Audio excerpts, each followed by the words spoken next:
Hello everyone, and welcome back to my channel.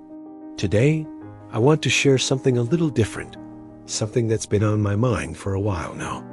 Most people think that a haunting is something that happens in a spooky old house with creaking floorboards. But I can tell you from experience that the most persistent ghosts are the ones you carry around in your own memory. My name is Edward. I am 88 years old, and for the last 60 years, I have lived a life that everyone told me was successful. While secretly grieving for a life I was too cowardly to choose. I am an old man now, surrounded by the quiet luxury of a paid-off estate, but I would trade every brick of this house to go back to a rainy Tuesday in October of 1964 and say the three words that stuck in my throat. To understand why I let her go, you have to understand who I was back then. In 1964, I was 26, ambitious, and utterly convinced that I had the entire world figured out.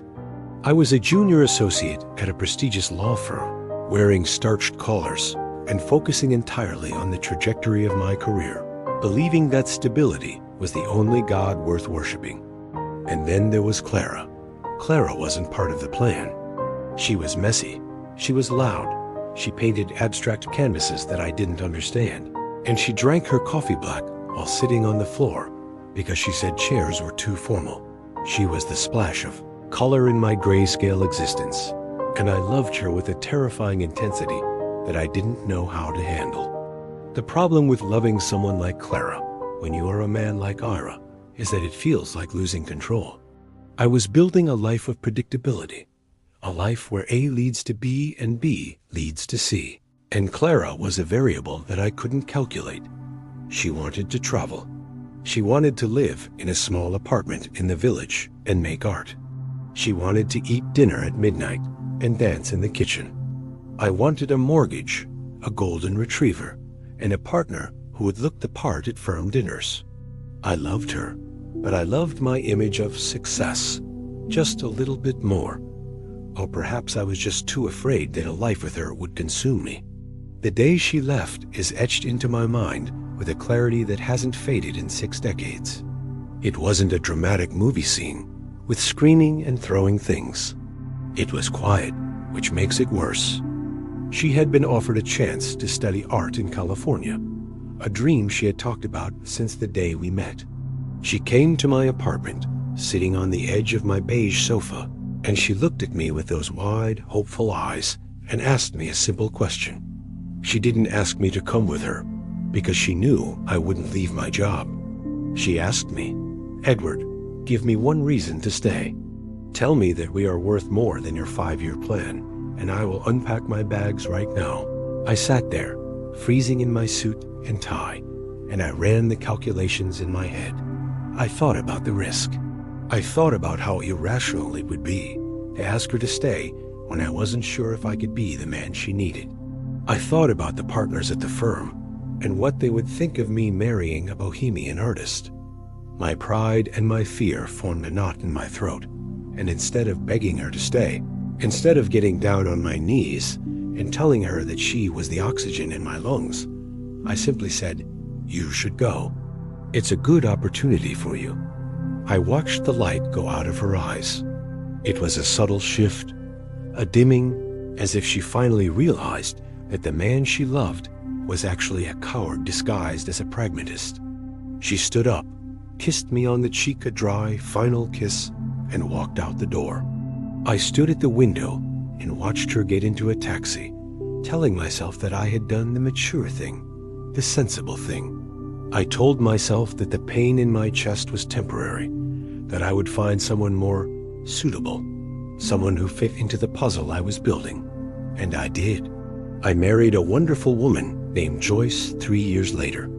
Joyce was kind, she was organized, she was a fantastic mother to our 3 children, and we had a partnership that lasted 50 years until she passed. I loved Joyce, I truly did, but it was a quiet, comfortable love, like a warm blanket on a cold night. It wasn't the forest fire I felt with Clara. I spent my life being a good husband, a good father, and a successful lawyer. I accumulated wealth. I joined the country club. I retired with a diversified portfolio. By all metrics, I won the game. But the ghost of 1964 never left. It visited me in the quiet moments. It was there when I heard a certain jazz record playing in a department store. It was there when I saw a splash of bright yellow paint. It was there every time I felt the crushing weight of my own sensible life and wondered what it would have been like to be wild just for a little while. I tracked Clara down once years later, before the internet made it easy. I found out she had married a teacher, lived in San Francisco, and continued painting. She looked happy in the photo I saw. I didn't reach out. I had made my choice, and I had to live with the consequences of my own practicality.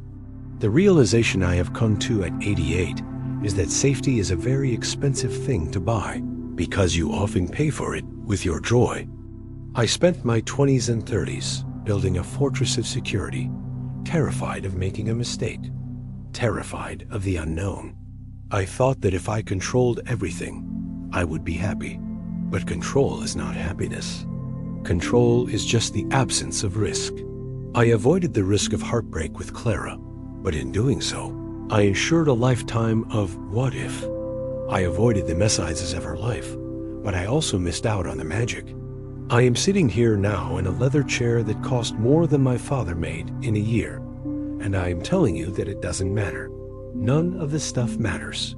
The awards on the shelf, the titles, the bank balance, it is all just set dressing for a play that is almost over. What matters are the moments where your heart beats fast, the moments where you connect with another human being on a level that defies logic. I had that right there in the palm of my hand, and I opened my fingers and let it slide away because I was scared of what people would think.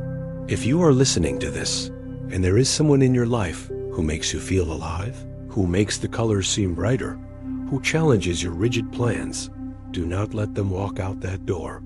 Do not hide behind your career, or your 5-year plan, or your fear of vulnerability. Pride is a cold companion to have at the end of your life. It does not hold your hand in the hospital.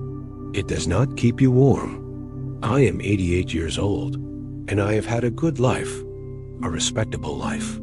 But there isn't a day that goes by where I don't wonder what would have happened if I had just said, stay, don't make my mistake, chase the bus, buy the plane ticket, say the words, because the pain of rejection, the pain of a failed relationship, the pain of a messy breakup, all of that is bearable. What is unbearable is the silence of a house full of expensive things, echoing with the memory of the one who got away.